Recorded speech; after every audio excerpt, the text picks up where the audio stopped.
2014 সালে মানবতাবিরোধী অপরাধের দায়ে এটিএম আজহারকে মৃত্যুদণ্ডাদেশ দেয় আন্তর্জাতিক অপরাধ ট্রাইব্যুনাল। পরের বছর 113 যুক্তিতে তার খালাস চেয়ে আবেদন করেন তিনি। 2019 সালে মৃত্যুদণ্ড বহাল রাখে আপিল বিভাগ। সেই রায়ের রিভিউ আবেদন করা হয় আজ।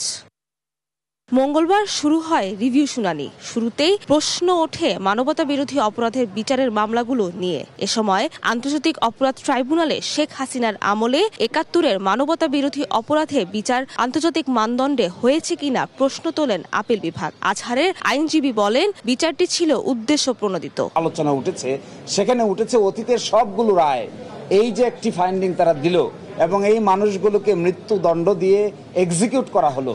আজকে যদি সেই সব রায়গুলো এই পয়েন্টে রিভিউ হয়, তাহলে আন্তর্জাতিক আইনের অ্যাপ্লাই না করার কারণে যে অবিচার হয়েছে সেটা নতুন করে আবার প্রমাণিত হবে। পরে আজহারের রিভিউ শুনানি বুধবার পর্যন্ত মুলতবি করা হয়। তবে এর আগে নতুন করে লিভ টু আপিলের অনুমতি পাবেন কিনা সে বিষয়ে সিদ্ধান্ত হবে। এই গ্রাউন্ডে লিভ হবে কি হবে না, এই মর্মে আগামীকালকে সকালে শুনানি হবে এবং শুনানি অন্তে আদালত পরবর্তী আদেশ প্রদান করবেন। জামায়াতের সেক্রেটারি জানান, তারা অবিচারের বিরুদ্ধে ন্যায় বিচার প্রত্যাশা করছেন। আইনের প্রতি, আদালতের প্রতি সবসময় শ্রদ্ধাশীল, আমরা ন্যায় বিচারের প্রত্যাশী। আর এটা যেহেতু একটা সাবজুডিস ম্যাটার, আমাদের সিনিয়র লয়ার লিগ্যাল বিষয়গুলো খুব পরিষ্কার করে গণমাধ্যমের সামনে ব্যক্ত করেছেন।